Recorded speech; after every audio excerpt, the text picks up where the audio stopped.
Hi, Adam. You just released some KPIs for the second quarter, around 50% growth, but very interesting, maybe from local riders and not the tourists.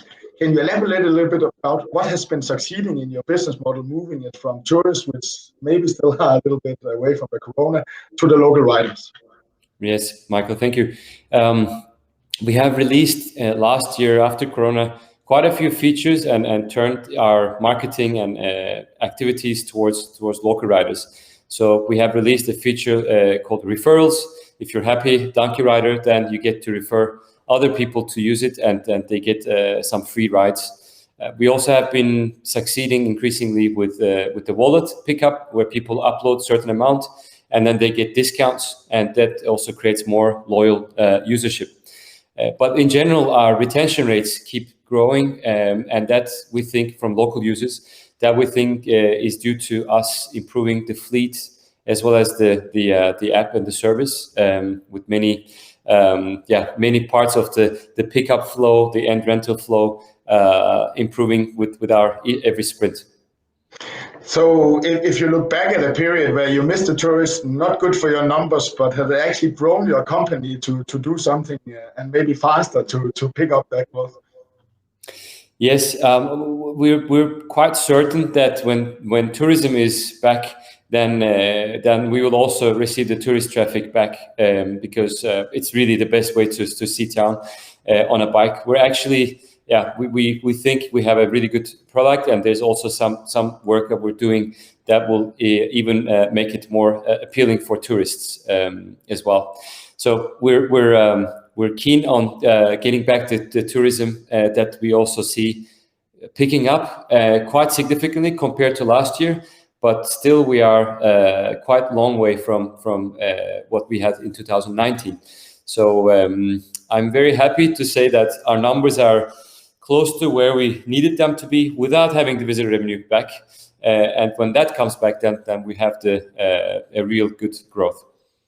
And can you tell me a little bit historically, how big was that part of the tourist? It was a pretty big part of your business, right? And they are still missing, but you are seeing some pickup, where we are starting to open up Europe and for tourists and such. Yeah. Tourism revenue from visitors in 2018 was almost 80% of our old revenue. 2019, it was still more than 60% of our revenue. 2020, it dropped to below 15% of our revenue. So it's a huge part, a huge enabler for us to do well. But again, as we mentioned in company description and during the IPO, one of the things Donkey managed very well during COVID is to diversify revenue streams, to focus more and receive the pickup from local riders.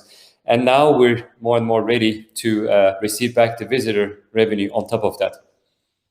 Perfect. And if we should end Q2, and of course it's very short time you've been on the stock market, but one big announcement you also had out about the Antwerp contract. Can you elaborate so we maybe understand it? It's a big contract, 2 to 3 million euro, fully phased in, so it's very important. So maybe you can tell us a little bit about what has improved and which steps needs to be finalized before we can sign it off fully in the book.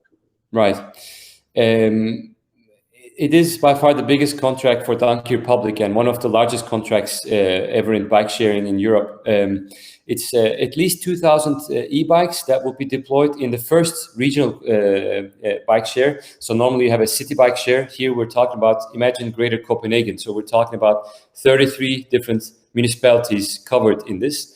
And actually the contract is likely to grow where these other cities, the 33 cities in the region, are offered a similar price for also getting more bikes into the whole regional system. And already one of them is committing to it. So we expect that actually will be more e-bikes coming into that. But at least what we will have is about 1,700 e-bikes for at least 5 years. Again, the contract is minimum 5 years, but it's, again, we think quite likely to be extended to 10 years.